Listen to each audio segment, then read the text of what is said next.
Nós vamos ler alguns dos versículos de Romanos 6. Nós vamos ler os versículos 4, 5 e de 11 a 14. Romanos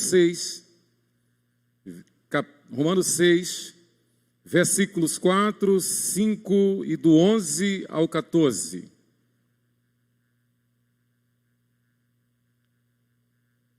Fomos, pois, sepultados com ele na morte pelo batismo, para que, como Cristo foi ressuscitado dentre os mortos pela glória do Pai, assim também andemos nós em novidade de vida.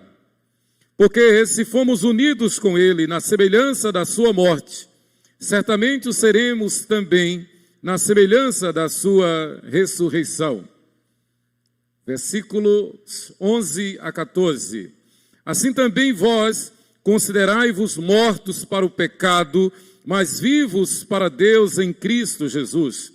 Não reine, portanto, o pecado em vosso corpo mortal, de maneira que, obedecendo às suas paixões, nem ofereçais cada um os membros do seu corpo como instrumentos de iniquidade, mas oferecei-vos a Deus como ressurretos dentre os mortos, e os vossos membros a Deus como instrumentos de justiça, porque o pecado não terá domínio sobre vós, pois não estáis debaixo da lei, e sim da graça. Irmãos, eu quero falar sobre a vida vitoriosa, depende da justificação pela fé. Há pouco nós cantamos, e cantamos muito bem, esta letra, esta música, este hino do nosso querido irmão, pastor Armando Filho. Nenhuma condenação há para aqueles que estão em Cristo Jesus. Um texto bíblico, uma expressão bíblica. Verdadeiramente, nenhuma condenação há para os que estão em Cristo Jesus. Os que estão em Cristo Jesus, verdadeiramente, estão unidos com Ele na semelhança da sua morte, na semelhança da sua ressurreição. Têm consciência de que foram crucificados com Cristo e não vivem para o pecado, mas vivem para Deus. Versículo 11, na mesma linha de raciocínio, assim também vós considerai-vos mortos para o pecado, mas vivos para Deus em Cristo Jesus. Portanto, não reine o pecado em vosso corpo mortal, de maneira que obedeçais às suas paixões. Daí que uma das marcas da igreja reformada é o exercício da disciplina. Hoje pela manhã estudamos na escola dominical sobre o perdão. Maravilha! Mas o perdão de Deus é dado a quem, como muito bem diz Davi e testemunha o rei Davi, a quem tem um coração contrito e quebrantado, a quem se arrepende, confessa e deixa o pecado. É impossível, é inadmissível admitir que a igreja concorde, que a igreja aceite que se peque e se passe a mão pela cabeça, que se peque e não se submeta a uma disciplina e não se dê prova de arrependimento. E simplesmente, como diz a música popular, deixa a vida me levar. O perdão de Deus, é claro, isso é doutrina pura. É dado a quem abandona e deixa o pecado, confessa o pecado, a quem não oferece os membros do seu corpo ao pecado, como instrumentos de iniquidade, mas vive oferecendo-se a Deus. Como Paulo diz adiante aqui em Romanos, como um sacrifício vivo, santo e agradável a Deus. Aliás, uma das características da igreja secularizada é a igreja da apostasia, é a igreja da iniquidade, que é um dos sinais claros e evidentes da iminente volta do Senhor Jesus. A apostasia no meio da igreja é justamente esse liberalismo, esse costume com o pecado. Essa tendência de passar a mão pela cabeça e a falta do exercício da disciplina, que, como disseram os reformadores, é uma das marcas, é um dos fundamentos da igreja reformada. O exercício da disciplina, a genuína pregação do evangelho e a fiel administração dos sacramentos, o batismo e a Santa Ceia. Queridos, o versículo-chave que nós encontramos na vida de um dos homens que mais soube expressar, um dos que mais souberam expressar a doutrina da justificação pela fé, que foi Jó, o patriarca Jó, que em meio a todo o seu sofrimento, em meio a toda a angústia, em meio a todo um martírio, em meio a toda a dor, a todo o desprezo de tudo e de todos, a ponto de sua esposa dizer-lhe: és louco, abandona este Deus e morre. No entanto, Jó, diante de todo infortúnio, ele se levanta em todas as suas chagas, em toda a sua dor, em todo o seu desprezo, em todo o seu abandono, e disse: eu sei que o meu Redentor vive, e por fim levantar-se-á sobre toda a terra. Irmãos, o Senhor nos chamou, o Senhor nos elegeu para vivermos cônscios, para vivermos conscientes, dependentes, crentes de que Ele nos justificou pela fé, mediante a graça. E como alguém já disse, a graça não é de graça.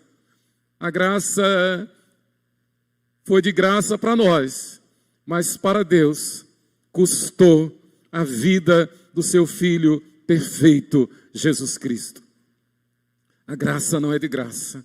A graça exigiu a morte do seu Filho perfeito, Jesus Cristo. Como nós cantamos há pouco, a graça exigiu que o Senhor vertesse todo o seu sangue naquela cruz maldita, por amor a nós, os eleitos, para que nós não vivamos, para que nós não ofereçamos os membros do nosso corpo ao pecado como instrumentos de iniquidade, mas ofereçamos a Deus como ressurretos dentre os mortos, e os nossos membros a Deus como instrumentos de justiça, porque o pecado não terá domínio sobre nós.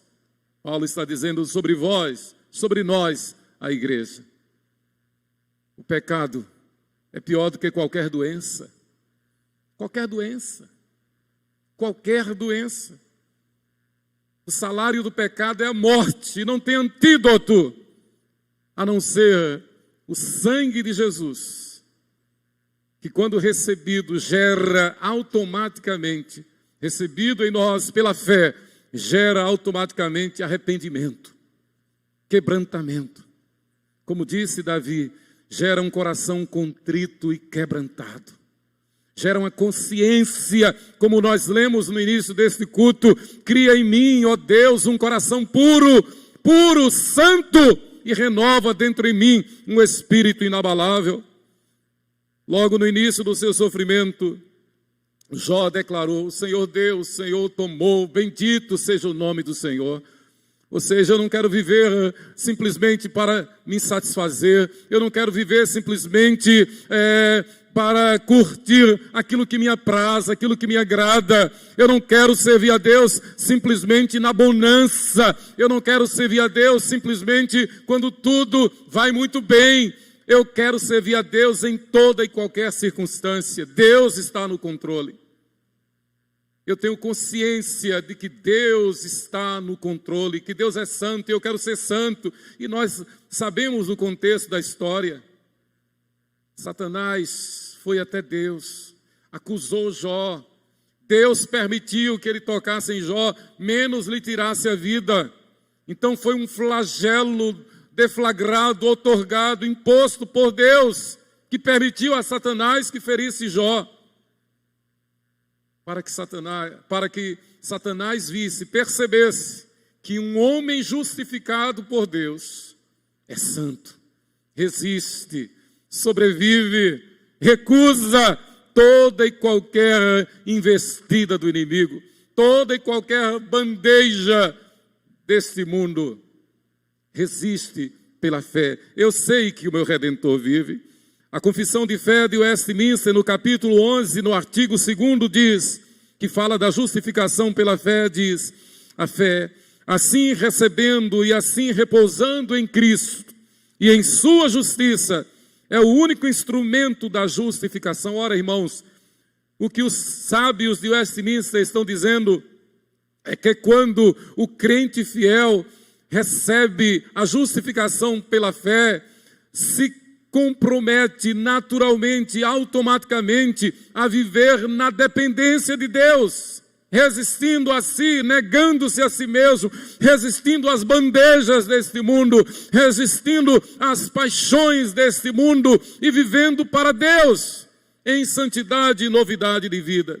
Continua Westminster, ela, contudo, não está sozinha. A justificação não está sozinha na pessoa justificada, mas sempre anda acompanhada de todas as demais graças salvíficas, salvadoras. Não é uma fé morta, mas a fé que age através do amor. Este amor de Deus que é derramado em nosso coração. Este amor de Deus que me humilha, que me quebranta. Este amor de Deus que me faz recusar os aplausos do mundo, mas viver para Deus. Este amor de Deus que é derramado em nosso coração para que nós não satisfaçamos as paixões da carne, mas tenhamos desejo de servir ao Senhor mais e mais, e viver para a glória do Senhor, e viver em santidade, em novidade de vida. É o que nos garante a doutrina da justificação pela fé.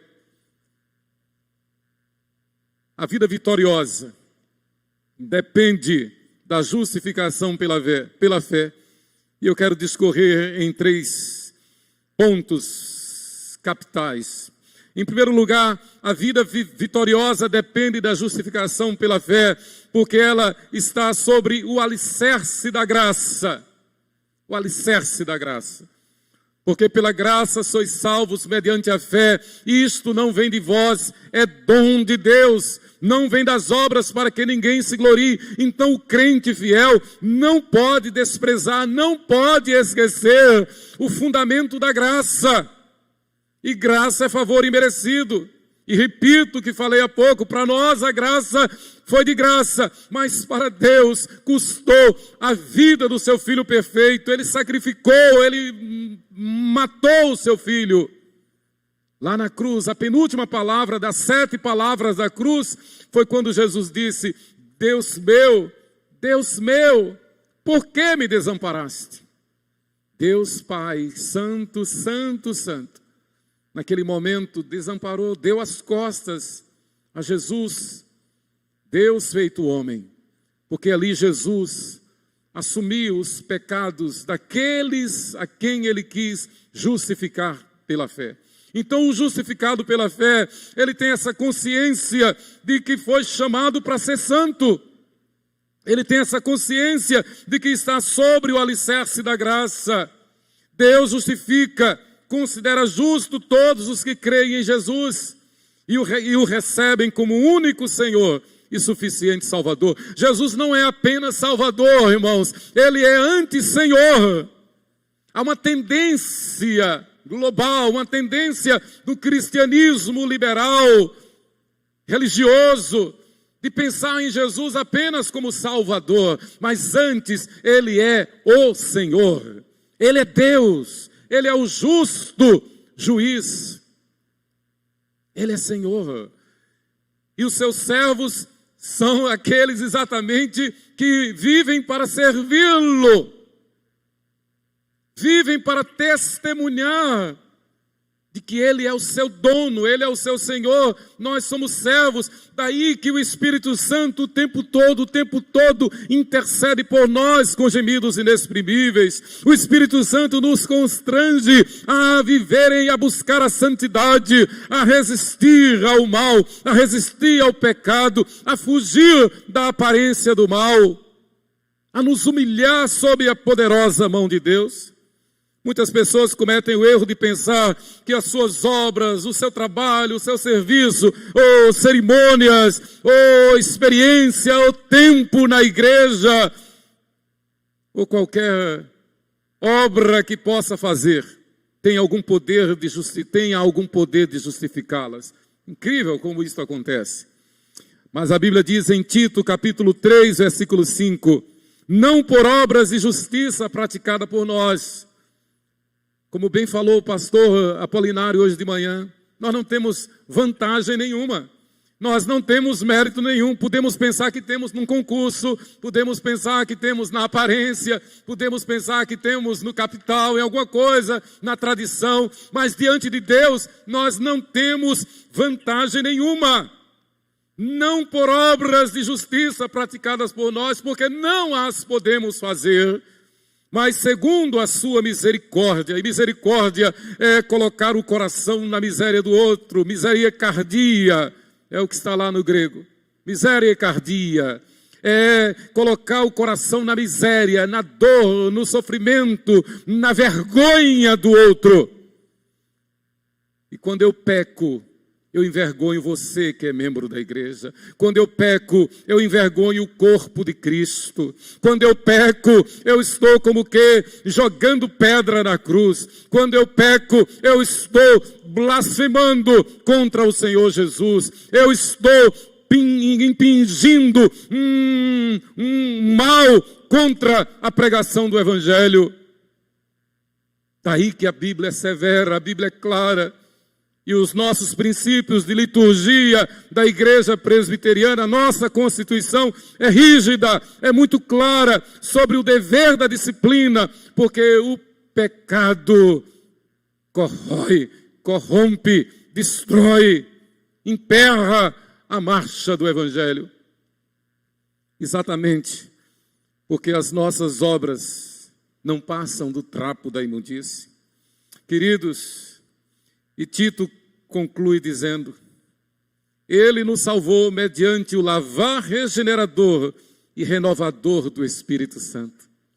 Quando se tem essa consciência de que nós fomos comprados por Cristo, salvos por Cristo, mediante o lavar regenerador e renovador do Espírito Santo, naturalmente se tem a consciência de andar na presença de Deus de forma perfeita, de ser santo. E quando cometemos algum deslize, quando cometemos algum agravo contra Cristo e contra o corpo de Cristo, só existe uma receita: reconhecer, confessar e abandonar o pecado. Eu nasci na iniquidade, em pecado me concebeu minha mãe. Enquanto calei os meus pecados, envelheceram os meus ossos, pelos meus constantes gemidos todo dia, porque a tua mão pesava dia e noite. A mão de Deus pesa dia e noite sobre quem acumula pecado, sobre quem anda no pecado, sobre uma igreja que abriga o pecado. A mão de Deus pesa, emperra. Daí a necessidade constante de a igreja estar em reavivamento. Daí que os sábios reformadores, lá 500 anos atrás, já disseram: a igreja reformada precisa estar se reformando sempre. Não é inventando moda, mas é se reformando, se renovando no Espírito Santo. Somente através da morte de Cristo na cruz, por nós e por nossos pecados, é que nós podemos ser justificados. Então nós temos que ter essa consciência o tempo todo. Quem matou Jesus fui eu, porque Ele morreu pelos meus pecados. O pecado anda ao nosso derredor, como um leão que ruge, tentando nos devorar. Jesus disse que o que contamina o homem não é o que entra pela nossa boca, nem pelas narinas. O que contamina o homem é o que sai, é o que procede do coração do homem. Porque é do nosso coração que procedem os maus desígnios. O adultério, a prostituição, a lascívia. Tudo que não presta procede de dentro do nosso coração. Daí a necessidade de nós estarmos o tempo todo nos lembrando de que estamos no alicerce da graça, porque fomos justificados pela fé. A pergunta 21 do Catecismo Menor de Westminster, assim diz e assim responde: quem é o Redentor dos eleitos de Deus? O único Redentor dos escolhidos, dos eleitos de Deus, é somente o Senhor Jesus Cristo, que sendo o eterno Filho de Deus se fez homem, e assim foi e continua a ser Deus e homem em duas naturezas distintas e uma só pessoa para sempre. É isto que Paulo está dizendo. Fomos, pois, sepultados. Nós estávamos com Ele. Nós, eleitos pela graça, justificados pela fé, fomos unidos na sua morte pelo batismo. E como Cristo foi ressuscitado dentre os mortos, Romanos 6, versículo 4, pela glória do Pai, assim também andemos nós em novidade de vida. Não há meio termo, não há negociação. Eu quero ser crente desse jeito, eu quero ser crente com dois pensamentos. Eu quero ser crente agradando a Deus e a Mamon. Não, eu quero ser crente dizendo sim e não. Impossível. A Bíblia é categórica. Sim, sim, não, não. Ou quente ou frio. Os frios estão lá. Os quentes estão firmes. Mas nunca em cima do muro. E a Bíblia é categórica. Aqueles que estão em cima do muro, aqueles que nem são quentes nem frios, são mornos, estes automaticamente serão vomitados da boca do Senhor.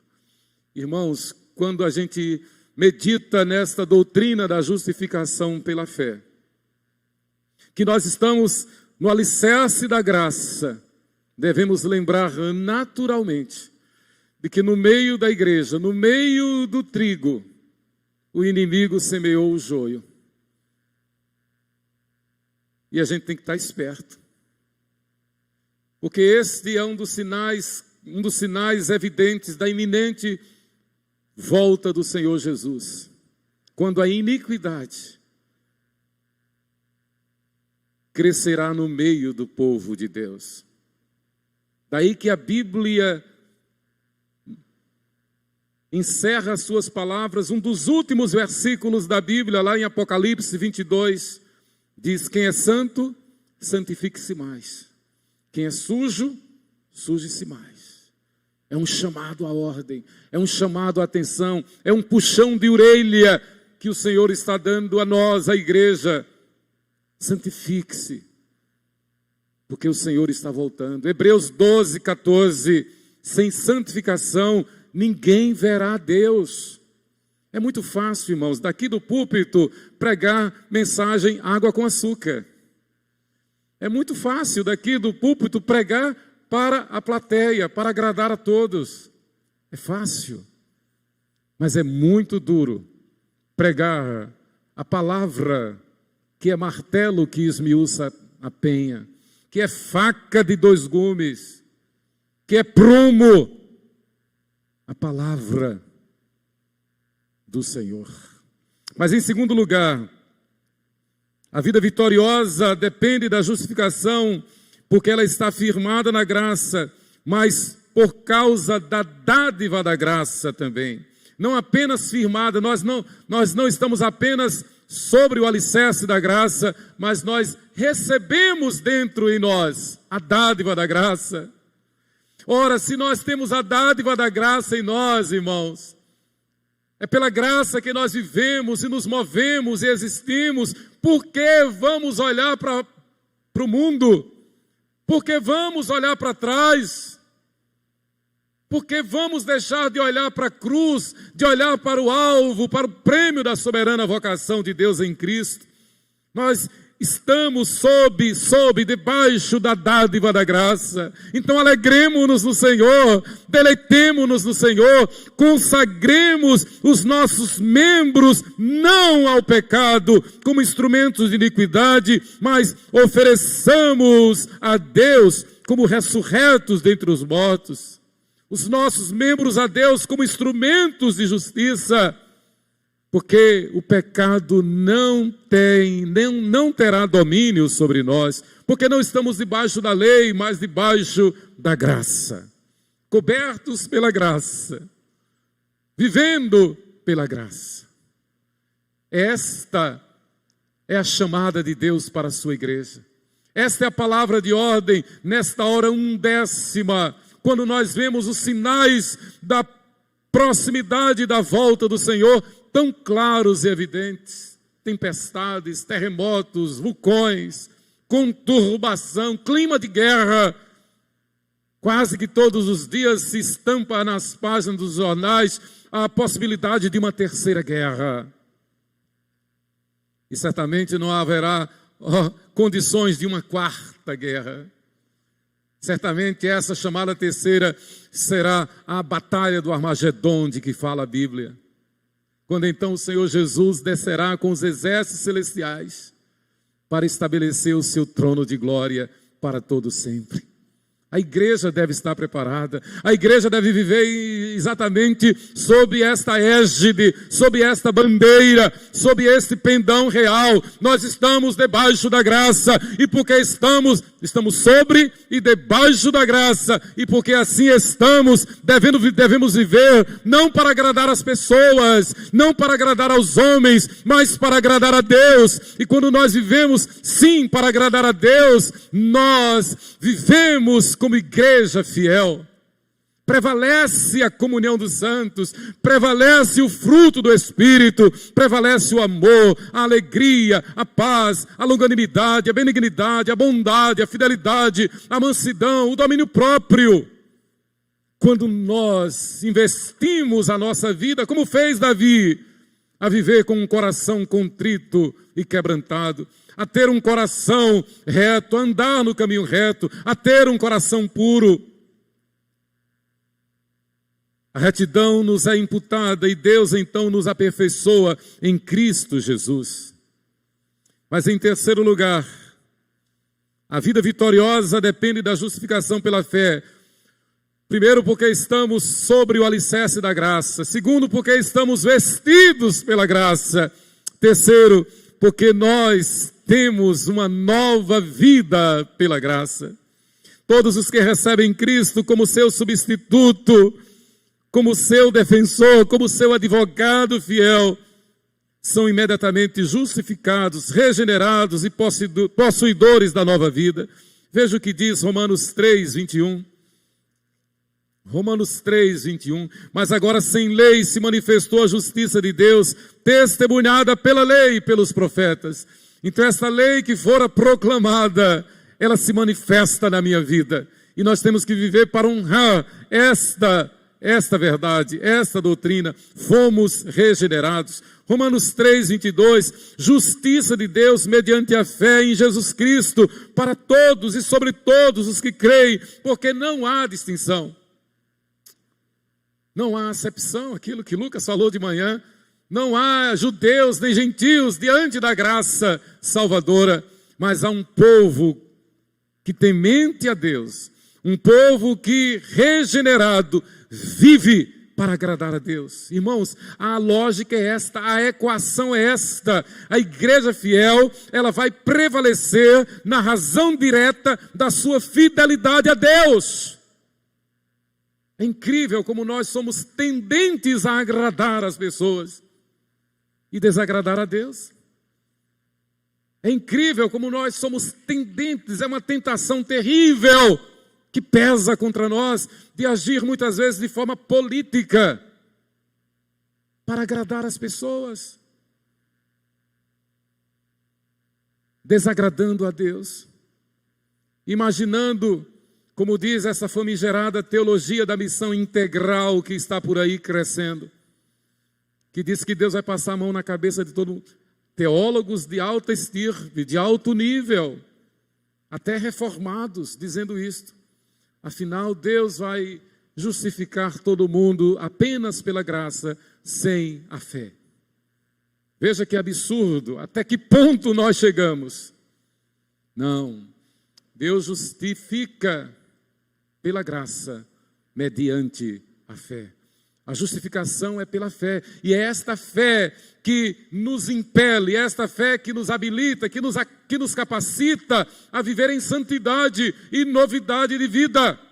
É esta fé que nos faz fugir do pecado, é essa fé que nos faz resistir ao diabo, e ele vai fugir de nós. É esta fé que nos faz avançar como santos eleitos de Deus.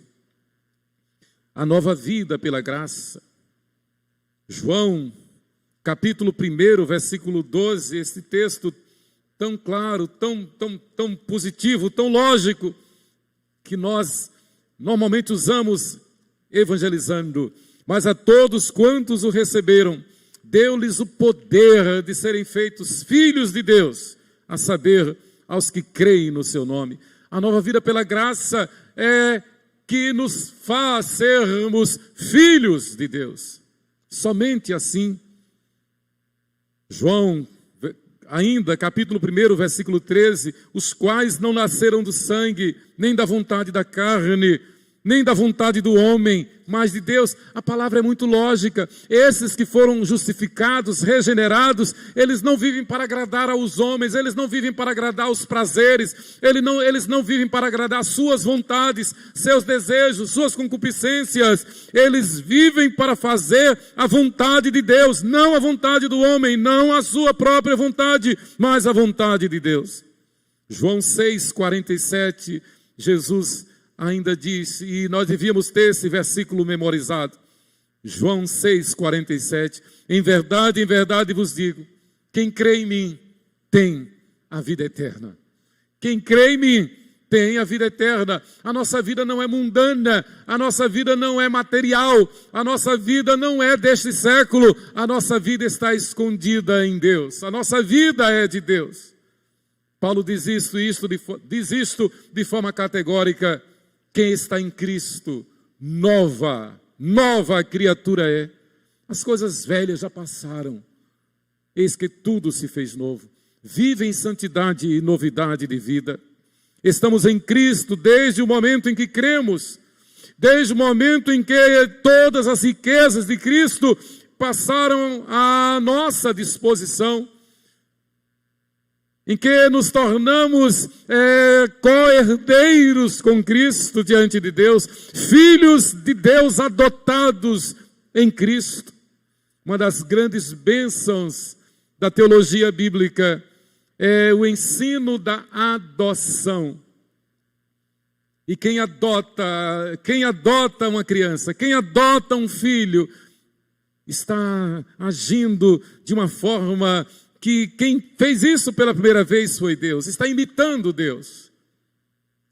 Porque todos os que vão entrar no céu, todos os salvos por Cristo, são filhos adotados, filhos adotivos de Deus. Eu e Sheila, nós temos o maior respeito, a maior honra e a maior consideração por pais adotivos, porque eles estão imitando literalmente o ato salvífico de Deus que nos alcançou. Porque nós todos, os fiéis, eleitos, os salvos por Cristo, nós somos filhos adotivos de Deus, filhos adotados por Deus através de Jesus Cristo. É assim que nós somos na nova vida pela graça. Mas em quarto lugar, a vida vitoriosa depende da justificação pela fé, não apenas por estarmos alicerçados nela, por estarmos vestidos por ela, por estarmos em uma nova vida, por nos conceder uma nova vida, mas porque o seu amor é de graça. Estamos sobre a graça, vestidos na graça, temos a nova vida da graça e temos o amor que é de graça. Esse amor de graça que nos faz cativos de Deus. É este amor de graça que nos faz verdadeiros servos de Deus. Deus não nos chamou para que nós discutamos com Ele. Deus não nos chamou para nos dar opções de escolha. Ele nos chamou para obedecer e pronto. Ele nos chamou para que nós sejamos seus servos e pronto. Ele nos chamou e nos deu dons e talentos para que nós multipliquemos esses talentos. E Ele é categórico contra aquele que enterra o talento. Aquele que enterra o talento, aquele servo malvado que enterra o talento. É aquele crente que diz, eu posso discutir com Deus, eu posso fazer um negócio com Deus, eu não concordo muito com isso, nem com aquilo. E que normalmente se rebela contra Deus na igreja e contra a ordem da igreja. É não conhecer que o amor é de graça.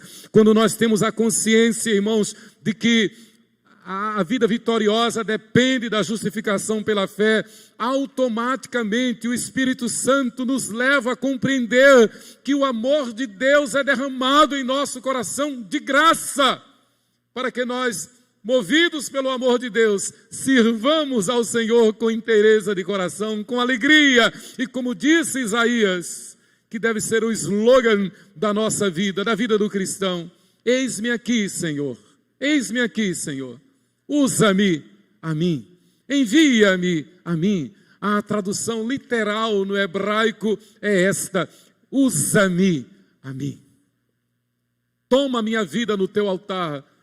É a mesma linha de raciocínio de Paulo lá em Romanos 12, 1 e 2. Rogo-vos, pois, irmãos, pelas misericórdias de Deus, que não vos conformeis com este século, mas transformai-vos pela renovação da vossa mente, para que experimenteis qual seja a boa, perfeita e agradável vontade de Deus em Cristo Jesus. Paulo está dizendo: coloquemos a nossa vida no altar de Deus. A mesma expressão de Isaías: coloquemo-nos ao dispor de Deus. Digamos: eis-me aqui, Senhor, o que é que o Senhor quer que eu faça na igreja? Deus não nos chamou para ficarmos de braços cruzados, como nos ensinaram as crianças hoje de manhã. Deus nos chamou para sermos soldados de Cristo, como nós aprendemos ontem no acampamento com as crianças. Deus nos chamou para sermos soldados de Cristo. E Paulo, dizendo a Timóteo, escrevendo a Timóteo, diz: nenhum soldado em serviço se envolve nos negócios desta vida, porque o seu objetivo é satisfazer ao Senhor que o arregimentou, que o chamou. Deus nos chamou na igreja para que nós o sirvamos, movidos pelo seu amor que é de graça. Além de sermos justificados e salvos pela graça, somos também guardados na mesma base. O Senhor é o Deus de toda graça, que derrama seu amor e bênção sobre aqueles que creem. Efésios 1, versículo 3, categoricamente nos autoriza e nos faz descansar nesta promessa. Vejamos Efésios capítulo 1, versículo 3. Tão claro: bendito Deus e Pai de nosso Senhor Jesus Cristo, que nos tem abençoado com toda sorte de bênçãos espirituais nas regiões celestiais em Cristo. E esta sorte, essa grande sorte de bênçãos espirituais perpassa pela nossa vida, pelo nosso dia a dia, pela nossa casa, pela nossa família, pelo nosso serviço.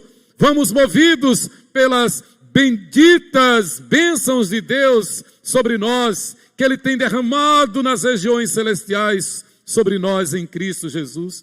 1 Pedro 5, versículo 10, também nos exorta a vivermos nesta dimensão da graça. 1 Pedro 5, versículo 10. Ora, o Deus de toda a graça, que em Cristo vos chamou à sua eterna glória, depois de ter sofrido por um pouco esse vale de lágrimas que vivemos, Ele mesmo vos há de aperfeiçoar, firmar, fortificar e fundamentar, mesmo em meio ao vale de lágrimas, mesmo em meio ao sofrimento, mesmo em meio às contrariedades. O Senhor diz: eu vou te aperfeiçoar, eu vou te firmar, eu vou te fortificar, eu vou te fundamentar. Como igreja, esse sacerdócio real, essa nação santa, esse povo de propriedade exclusiva de Deus, aqueles que se voltam para obras, imaginando que assim possam de alguma maneira ser salvos, estão colocando-se debaixo de maldição. Aqueles que estão na igreja, mas de alguma forma tentando se justificar pelas suas ações, pelas suas atitudes, desprezando a graça e a justificação pela fé, estão debaixo de maldição, pedem a bênção de Deus e não poderão experimentar a vitória até renunciarem este falso evangelho. Romanos 4,16 é categórico, irmãos. Essa é uma palavra que mexe com a gente. Essa é uma palavra que nos desestabiliza em nosso ego, em nosso eu. Romanos 4,6. E é assim também que Davi declara ser bem-aventurado o homem a quem Deus atribui justiça independentemente de obras. Ou seja, nós não temos mérito nenhum, nós não temos vantagem nenhuma, nós não marcamos ponto nenhum, as nossas obras não passam do trapo da imundície, mas é como bem disse Davi, que pecou tanto quanto nós. Às vezes a gente tem um costume feio de apontar os pecados de Davi, mas Davi foi igualzinho a nós somos iguaizinhos a Davi. Pronto, ele disse: eu nasci na iniquidade e em pecado me concebeu minha mãe. Todos nós nascemos nesta condição. Então eu repito, e assim também que Davi declara ser bem-aventurado o homem a quem Deus atribui justiça, independentemente de obras. O que Davi está dizendo, ele confirma no versículo 7, bem-aventurados aqueles cujas iniquidades são perdoadas e cujos pecados são cobertos. E o versículo 8, bem-aventurado o homem a quem o Senhor jamais imputará pecado. Quem é este homem? É aquele que reconhece, confessa, abandona, deixa o pecado e submete-se à disciplina do Senhor, porque Deus disciplina a quem ama. Eu quero concluir, irmãos, dizendo, entendamos sempre que a graça de Deus não significa que Deus se oferece para ajudar a nos salvar. A graça de Deus não significa que Deus se oferece para nos ajudar a nos salvar. A graça é obra exclusiva de Deus. Nós não temos ponto, nós não temos mérito, nós não temos vantagem nenhuma na salvação. Nós não nos decidimos, nós não resolvemos aceitar. O Senhor nos chamou, o Senhor nos justificou para andarmos na sua presença e sermos perfeitos. E Jesus diz em Mateus capítulo 5, versículo 48, portanto, sede vós perfeitos, como perfeito é o vosso Pai Celestial. O que Jesus está dizendo é, não encubra pecado, não passe a mão pela cabeça, não despreze a santidade, não despreze a disciplina, a correção. A correção dói, a correção humilha, a correção faz sofrer como Jó. A história de Jó, irmãos, a história de Jó é terapêutica para a igreja. A história de Jó é exemplo para nós. Seja qual for o sofrimento, seja qual for a humilhação, e não há humilhação maior do que a humilhação decorrente do pecado, e tem que se humilhar mesmo. Mas se o crente é fiel igual a Jó, vai dizer, o Senhor deu, o Senhor tomou, bendito seja o nome do Senhor. O Senhor está permitindo que eu passe por este val de Jaboque, como passou Jacó. O Senhor está permitindo que eu sofra e seja ferido por ele, e fique uma marca em mim, como ficou em Jacó. Mas eu sei que o meu Redentor vive. Eu sei que para ser aprovado diante do Senhor, eu tenho que submeter-me à disciplina do Senhor. Irmãos, a igreja não é de homens. A igreja não é uma mera sociedade, a igreja é a noiva de Cristo. E quando eu estou pregando isso, eu estou pregando contra mim. Eu estou pregando para mim. Não tenhamos dúvida, quanto mais se aproxima o dia da volta de nosso Senhor, está muito próximo, mais e mais o nosso adversário vai se levantar contra a igreja para tentar desmerecer a igreja. Outro dia, um pastor se denominando presbiteriano, botou presbiteriano. Outro dia, mas está aí na internet, fez um vídeo recente. pregando um evangelho falso. E se apresenta, ele dizendo lá que é ministro presbiteriano.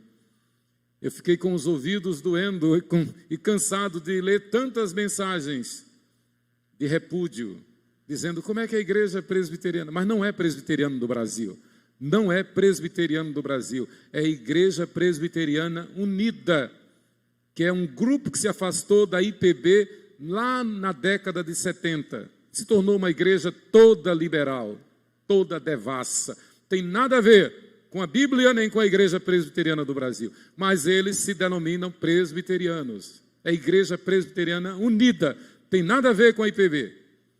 Mas isso tem aplauso. Até presbiterianos do Brasil apoiando, aplaudindo.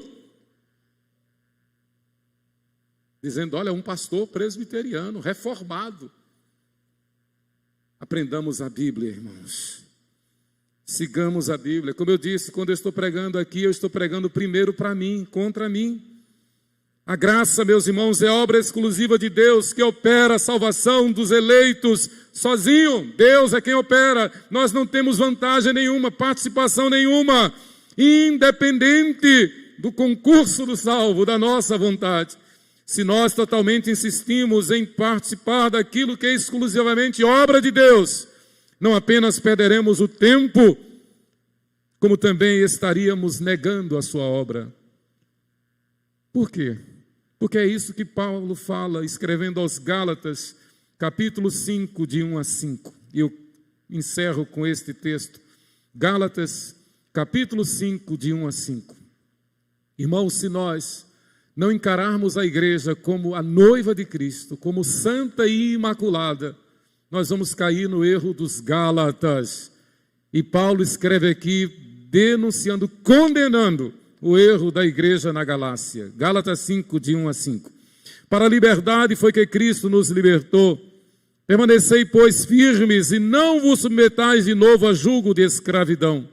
Eu, Paulo, vos digo que se vos deixar de circuncidar, Cristo de nada vos aproveitará. Vos deixar de circuncidar significa tentar de justificar-se por suas obras, tentar se justificar-se pela tua vida, pela tua participação. Afinal de contas, eu já sou membro da igreja e é muito sacrifício ser membro da igreja, então me aceite do jeito que eu sou. E muitas vezes a igreja cai nessa esparrela. Paulo diz, não faça isso. Eu vos digo que se vos deixar de circuncidar, Cristo de nada vos aproveitará. De novo testifico a todo homem que se deixa circuncidar, que está obrigado a guardar toda a lei. Ou seja, que tenta se justificar. Deixar se circuncidar aqui, essa expressão é tentar se justificar pelas suas obras, pela sua participação. Pense assim, eu já sou membro da igreja, então me aceite do jeito que eu sou. Seja politicamente correto. É o que Paulo está chamando aqui também de deixar de circuncidar. De Cristo vos desligastes, vós que procurais justificar-vos na lei. Claro, Paulo aqui está falando, está na controvérsia com os judaizantes que tentavam impor o judaísmo sobre o Evangelho, sobre Cristo. Mas é modelo, é exemplo contra toda aquela doutrina que tente sobrepor-se à doutrina da graça. É o fato, como eu tenho dito, alguém simplesmente achar que é membro da igreja e por ser membro da igreja pode fazer o que der na telha, pode fazer o que tem vontade e a igreja passar a mão na cabeça. Não, não pode. Porque a Bíblia diz, ai daquele que escandalizaram destes pequeninos. É inevitável que venham os escândalos, mas ai daquele que escandalizaram destes pequeninos. Melhor lhe fora que não houvesse nascido. E Jesus vai mais ainda e diz, melhor lhe fora que se lhe pendurasse uma pedra de moinho ao pescoço e o lançasse no fundo do rio. O Senhor tem ciúme da sua igreja. O Senhor vela pela sua igreja, afinal de contas Ele tem direito. Ele comprou a igreja com o seu sangue, para que a igreja seja imaculada, santa, pura e sem defeito. Por isso Ele estabeleceu a Santa Ceia. E a Santa Ceia é um sacramento, não porque se transforma em hóstia, não acontece a transubstanciação, como diz o romanismo, não acontece a consubstanciação no momento da Santa Ceia, então Jesus se aproxima e fica pairando por aqui, não é isso. Jesus é onipresente, mas a Santa Ceia é um sacramento, porque quem dela participa fielmente o faz, porque Jesus Cristo habita em si. Então, quando nós tomamos a Santa Ceia, quando a igreja serve a Santa Ceia, é na consciência de que só vai participar quem está em Cristo. Cristo não está no pão, nem está no suco de uva, mas Cristo está no coração de quem dele se alimenta com estes símbolos. E o versículo 5, porque nós, pelo Espírito, guardamos a esperança da justiça que provém da fé. Não tem nada de obras, não tem nada do mundo, não tem nada de se deixar seduzir pelas paixões deste mundo. A graça de Deus é um dínamo celestial que opera sempre, sem cessar, realizando para nós e em nós aquilo que nunca nós poderíamos fazer. Justificar-nos diante de Deus. Não. Por nossas obras jamais, mas o Senhor nos justificou pela fé.